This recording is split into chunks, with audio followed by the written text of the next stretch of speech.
Pemerintah memastikan Indonesia tidak akan melakukan impor beras hingga akhir 2025. Saat ini stok beras yang tersedia mencapai kurang lebih 4 juta ton, jauh lebih tinggi dibandingkan tahun lalu.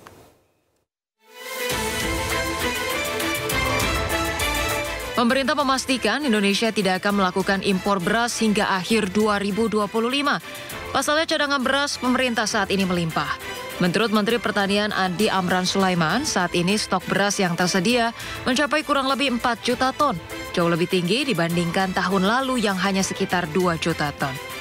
Selain itu, panen tahun ini diproyeksikan mampu menghasilkan 33 hingga 34 juta ton gabah. Peningkatan produksi tersebut tidak hanya menjamin ketersediaan pangan, tapi juga mendongkrak kesejahteraan petani. Amran menyebut capaian ini sebagai hasil dari penyederhanaan regulasi, penambahan sarana produksi, hingga kemudahan pengadaan pupuk yang digagas pemerintah. Produksi sesuai BPS kemarin yang diumumkan itu 31 juta ton sampai Oktober.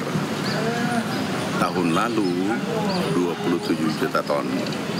Jadi ada peningkatan 3 juta ton sampai Oktober. Tahun lalu produksi 1 tahun hanya 30 juta ton. Ini baru Oktober sudah mencapai 31 juta ton. Insya Allah minimal 33 atau 34 juta ton. Amran mengakui peningkatan produksi beras turut berdampak positif pada nilai tukar petani yang menjadi indikator kesejahteraan. Tahun ini nilai tukar petani tercatat naik signifikan hingga 123%. Hal itu menunjukkan adanya perbaikan bagi petani di tengah dinamika harga pangan.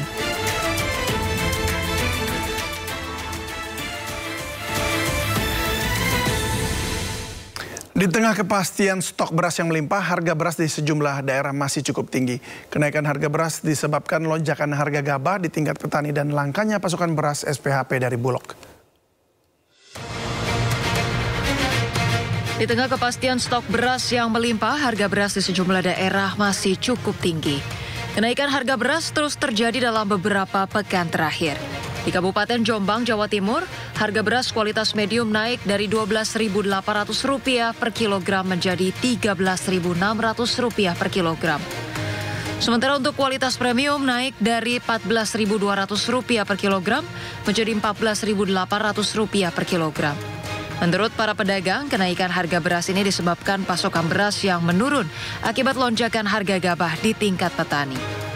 Untuk beras, harga saat ini ada kenaikan 200, Mas. Sebelumnya harga beras medium itu 12.800, sekarang menjadi 13.600 per kilo. Di Pasar Blauran Salatiga, Jawa Tengah, harga beras medium jenis C4 dan unggul naik berkisar Rp500 hingga Rp1.000. Untuk beras medium C4 yang sebelumnya dijual Rp12.800, kini menjadi Rp13.800 per kilogram. Sementara untuk kemasan 5 kilogram, naik dari harga Rp64.000 menjadi Rp68.000.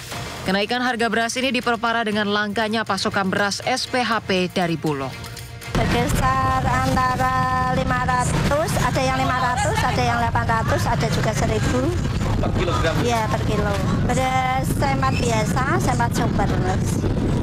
Sejak kapan itu? Sudah 3 minggu. 3 minggu. Iya.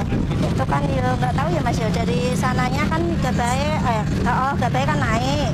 Jadinya kan beras juga ikut naik. Masyarakat berharap ada upaya nyata dari pemerintah untuk menstabilkan harga beras agar tidak terus menyulitkan masyarakat.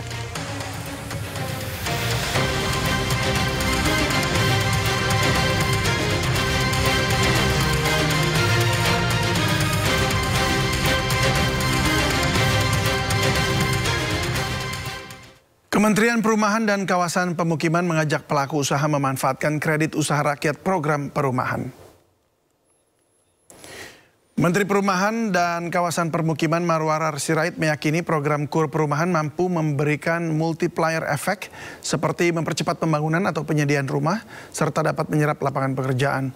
Pemerintah berkomitmen menyalurkan plafon KUR Perumahan sebesar minimal 5 miliar dan maksimal 20 miliar rupiah per pengusaha.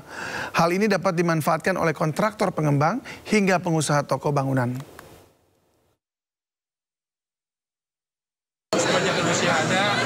250.000 per tahun. Rata-rata biasa 200.000. Ya, dan ini dananya sudah ada dan membuka lapangan pekerjaan. Karena satu rumah susun itu kerja 5 orang di situ. Ya, jadi kalau 5 kali 350.000 kurang lebih 1.650.000 pekerjaan. Kemudian belum lagi industrinya, toko itu ada lantai, ada pasir, ada besi, ya, kaca, semua. Belum lagi ibu-ibu yang jualan di warung. Nggak ada perumahan yang nggak ada yang orang jualan di warung. Pasti buru-burunya makan. Belum lagi ada supir keneknya yang bawa bangunan, belum toko bangunan. Jadi ekosistem ini sudah sangat luar biasa dan itulah Pak Prabowo sangat luar biasa pro rakyatnya membuat program KUR perumahan. Ya, pemirsa, Presiden melakukan reshuffle di kementeriannya kemarin dan serah terima jabatan sudah dilakukan di beberapa pos kementerian yang berganti pimpinan. Namun hingga saat ini masih belum ada nama untuk Menpora. Siapa yang berpotensi mengisi jabatan tersebut?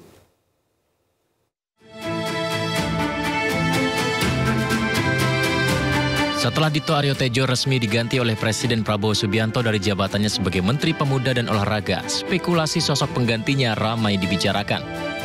Dito menjabat Menpora sejak April 2023 dan dikenal sebagai salah satu menteri termuda dalam sejarah Indonesia pasca Orde Lama. Semasa menjabat setidaknya sejumlah prestasi tercatat di cabang olahraga Indonesia. Beberapa di antaranya seperti medali emas sepak bola SEA Games 2023 dan suksesnya Indonesia sebagai tuan rumah Piala Dunia U17 dan Piala Dunia Basket. Hingga kini penggantinya belum diumumkan secara resmi. Setidaknya sejauh ini 4 nama, mulai dari artis, politisi muda, hingga mantan atlet nasional. Yang pertama, Putri Komarudin, anggota DPR dari Partai Golkar Komisi 11. Dia adalah anak dari politisi senior Ade Komarudin. Yang kedua, Raffi Ahmad. Artis yang memiliki klub Rans Nusantara FC ini saat ini bertugas sebagai utusan khusus Presiden bidang pembinaan generasi muda dan pekerja seni. Ketiga, Taufik Hidayat. Legenda bulu tangkis Indonesia peraih emas Olimpiade 2004 Athena Yunani saat ini menjabat sebagai Wamenpora dalam Kabinet Merah Putih.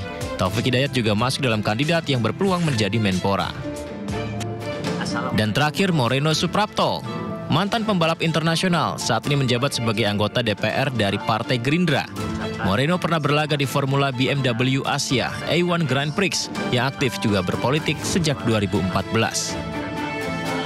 Sementara itu, posisi Menteri Koordinator Bidang Politik dan Keamanan, Menko Polkam, yang sebelumnya diisi Jenderal Polisi Purnawirawan Budi Gunawan, akhirnya diisi ad interim. Menteri Pertahanan Syafri Samsudin sebagai pejabat sementara mengisi kekosongan Menko Polkam. Peran, tugas, dan fungsi para deputi Kementerian Koordinator Polkam akan saya tingkatkan dan para deputi lah yang akan menjalankan tugasnya sehari-hari. Baik di dalam menjalankan tugas koordinasi dan juga menjalankan tugas sinkronisasi dengan kementerian dan lembaga yang mempunyai hal-hal permasalahan yang bisa diselesaikan. Namun tentu saja siapapun yang mengisi jabatan dan mengisi pos kementerian adalah hak prerogatif Presiden Prabowo Subianto.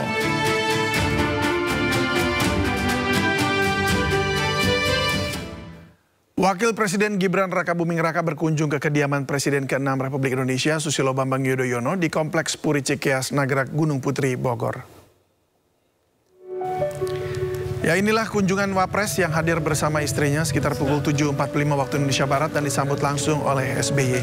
Dalam kesempatan ini, Wapres Gibran menyampaikan ucapan selamat ulang tahun dan berdiskusi tentang kemajuan bangsa Indonesia.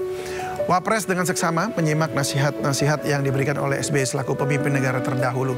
Hal ini sebagai wujud penghormatan dan pembelajaran dalam melanjutkan estafet kepemimpinan bangsa sebagaimana pesan dari Presiden Prabowo Subianto.